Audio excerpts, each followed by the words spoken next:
અષાઢ મહિનાની રાત્રિ અને જેઠ મહિનાના અંધારિયાની અંદર ખેડૂતો પશુઓ પક્ષીઓ વરસાદની રાહ જોઈને બેઠા હોય અને એમાં બીજ આવે આહાડી વીજળી ચમકારો થાય અને આહાડી વાદળી વર્ષે એટલે સૃષ્ટિના તમામ જીવો રાજી થઈ જાય કે ભગવાને વરસાદ મોકલી દીધો, ટાઈમસર વરસાદ આવી ગયો. એ એક વાદળી વરસી જાય કવિ કે અને આપણે રાજી થઈ જાય છીએ એટલા પ્રેમમાં. તો માનો પ્રેમ તો એવો છે કે જે 12 માસ મારીને તમારી ઉપર વરસતો રહે. કેટલો આનંદ આવે એ જનેતાને, કેટલો આનંદ આવે. ગામડા ગામની વાત, એક જનેતાનો દીકરો એ બહારથી આવ્યો અને માને પૂછ્યું કે માં, ગામમાં 2-4 સાધુ મહાત્મા આવ્યા છે, આપણા ઘરે એને જમવા લઈ આવો. દીકરાએ માને વાત કરી કે માં, ગામમાં 2-4 સાધુ મહાત્મા આવ્યા છે, એને જમવા માટે લઈ આવો. નેતાની આંખમાં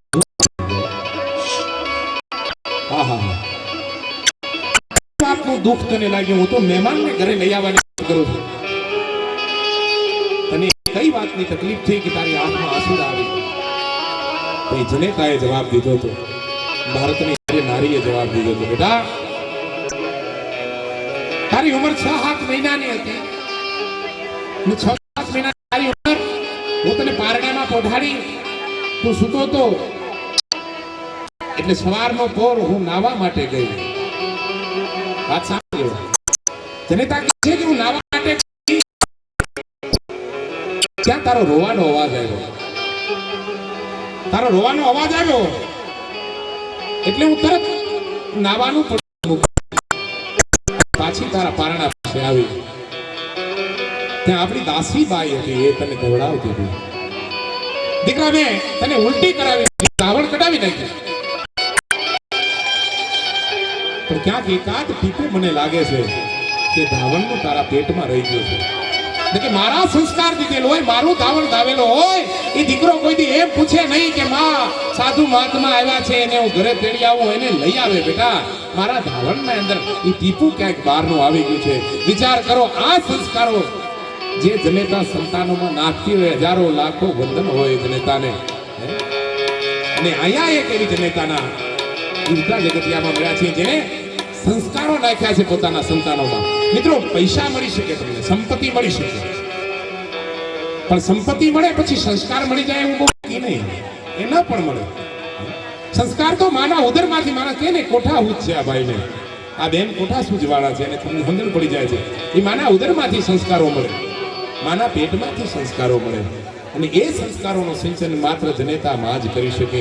બાપથી એ સંસ્કારોનું સિંચન ન થાય, એ ગુરુથી એ ન થાય. જે સંસ્કારો માં આપી શકે, જગતની અંદર કોઈ એવો જીવ નથી કે એ સંતાનને એવા સંસ્કારો આપી શકે. જન્મતાની હારે એને શું ખવડાવવું, શું પીવડાવવું, કેવું જીવાડવું, કેવું પહેરાવવું, કેવું ઓઢાવવું, એટલે એનું ઋણ જીવનમાં ક્યારે ચૂકવીશું? હજારો વાર જન્મ ધારણ કરી અને હજારો વાર આવા જીવતા જગતિયા કરીને તઈ ઋણમાંથી મુક્તિ મળે, એનો નમ્ર પ્રયાસ છે. મેં કીધું ને એમ, પણ સંસ્કારી સંતાનો હોય ને તો આ કરે. વૃદ્ધાશ્રમમાં મૂકવા છે, આ દેશમાં વૃદ્ધાશ્રમની સંખ્યા છે. હું ઘણી વાર મારા પ્રસંગમાં કહું છું કે અમારા ઓસવાણ એ સંસ્કારો તમે જુઓ મિત્રો, અને ખાતરી આપું તમને હું કે સંસ્કારો તમે જોશો, માનો પ્રેમ તમે જોશો, લાખો રૂપિયા ખર્ચ કરે, કરોડો રૂપિયાનો ખર્ચ કરે, તકતી મા બાપના નામની લાગે, પોતાના નામની ક્યારે નહીં, તકતી માવતરના નામની જ લાગે. એ સંસ્કારો આવી જુઓ, આ દેશમાં વૃદ્ધાશ્રમની સંખ્યા ઘટી જશે. આવા સંસ્કારી સંતાનો, આવા સંસ્કારી સમાજો હશે ને તો આ દેશમાં વૃદ્ધાશ્રમોની સંખ્યા ઘટી જશે. નકર એવો હળાહળ કળિયુગ છે કે માણસ મા બાપને ભૂલતો જાય છે, સેલ્ફિશ થતો જાય છે. જ્યારે માનવ પરિવારનો દાયરો આપણે બહુ નાનો કરી નાખ્યો. પરિવાર એટલે પત્ની, બાળકો, અને બાળકો જ્યાં સુધી પુખ્ત ન થઈ જાય ત્યાં સુધી જ એની સાથેના સંબંધો, એ સંબંધો ઘટતા જાય છે, સંબંધો સોળા થતા જાય છે, નાના થતા જાય છે. ત્યારે આવા આયોજનો જોઈએ, આત્માને આનંદ થાય, વંદન કરવાનું મન થાય સંતાનોને, એ મા બાપને જેને આવા સંસ્કારી સંતાનોને જન્મ આપ્યો. મિત્રો, અને આનંદ એટલો થાય કે આજ આપણને બધાને હરખની હેલી ચડી છે. અને એટલે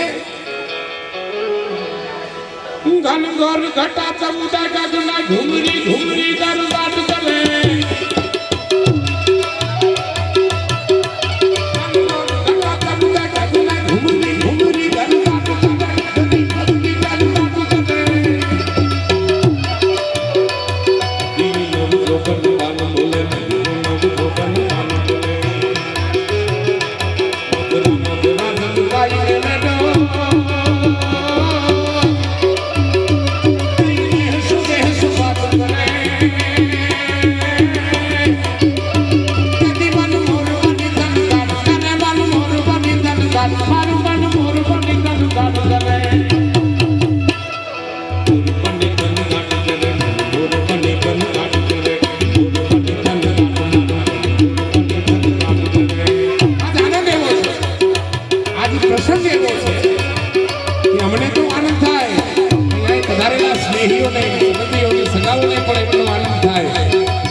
કાઉન્ટર ચાલુ છે. જૈન ધર્મની પરંપરા મુજબ એ લોકો ચવિયાર આ માનતા હોય એ મિત્રો સંધ્યા પહેલા જમવાનું હોય એટલે જેને ચવિયાર કરવાના હોય મહેરબાની કરીને કાઉન્ટર શરૂ છે ત્યાં જમવા માટે જઈ શકે.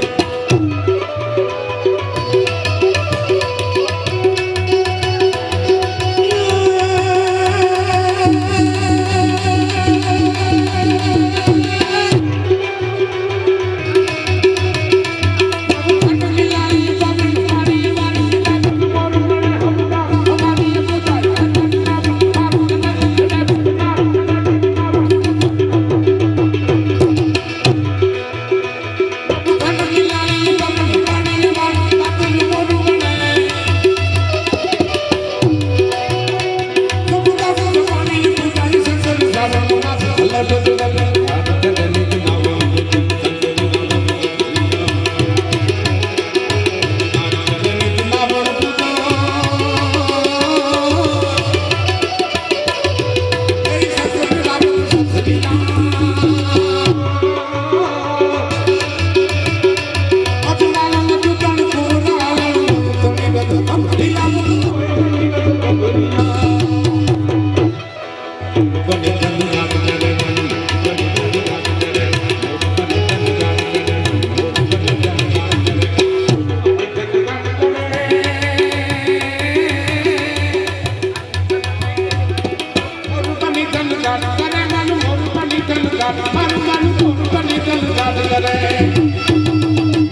જનેતાનું ઋણ ઉતારવા માટે મળ્યા છે બેન. એક જનેતા આ દેશને માથે 14મા સિક્કાની વાત.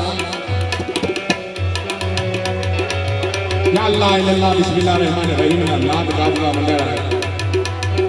એ વખતે આખા ભારતની માટે, ભારતીય સંસ્કૃતિના જતન માટે, ભારતના ધર્મના રક્ષણ માટે, આ દેશની ભૂમિના રક્ષણ માટે એક જનેતા એ બીડું ધરવ્યું કે મારું જે સંતાન હશે એ એવું સંતાન હશે, એવા પુત્ર રત્નને હું જન્મ આપીશ જે આ દેશની ધરોહરને સંભાળે. અને મુંબઈના મિત્રો બેઠા છે એટલે મારે વાત કરવી છે.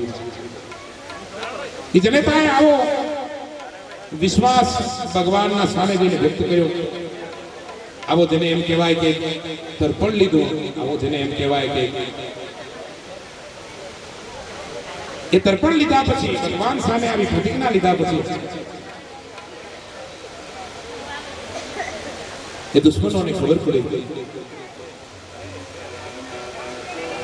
દુશ્મનોને ખબર પડે કે આ ભારતની એક આર્ય નારીએ એવું પ્રતિજ્ઞા લીધી છે કે મારો દીકરો જે જન્મશે એ દીકરો આ દેશના ધર્મની રક્ષા કરશે, આ દેશની સંસ્કૃતિનું જતન કરશે. જનેતાની વાત છે એટલે મને આ પ્રસંગ યાદ આવે. અહીંથી ફરમાન થયું કે જનેતાને કેદ કરી લો. આ વાત સાંભળીને જનેતા ઘર છોડી, ગામ છોડી, નગર છોડી અને જંગલમાં જાતી રહી. કોઈ પણ ભોગે એવા પુત્ર રત્નને જન્મ આપવો છે કે આ ધર્મની રક્ષા કરે છે.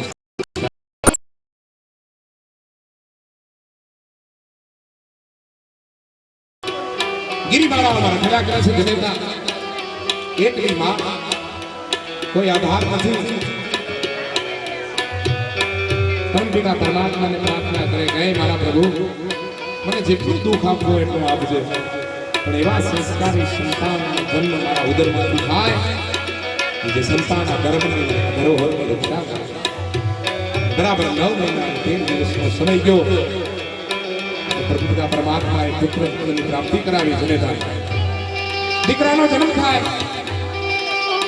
જનેતાને ક્યાંક એમ થયું કે જંગલ છે, અહીં નગર જેવા સંસ્કારો ના આપીશું. ત્યારે જનેતા દીકરાને 2 ઝાડની વચ્ચે ખોયું બાંધી અને એમાં હિંચાડવા માંડી. અને દીકરાના આગળના ગાય કોઈ કેવા નૈયા ઘુમાવું ગેલ ચાંદલો ને જીજા બાઈ ને આયા બાદ મે જીજાબાઈને આલવા હે બાલુડા ને માથું જોડે દાણા ડુંગરા ડોલે શિવાજી નીત ડોલાવે માતાજી જમાય ડોલાવે જનતાના ઉદરના સંસ્કાર કેવા હોય મળે તો જ મર્દ મુછાડા પાકે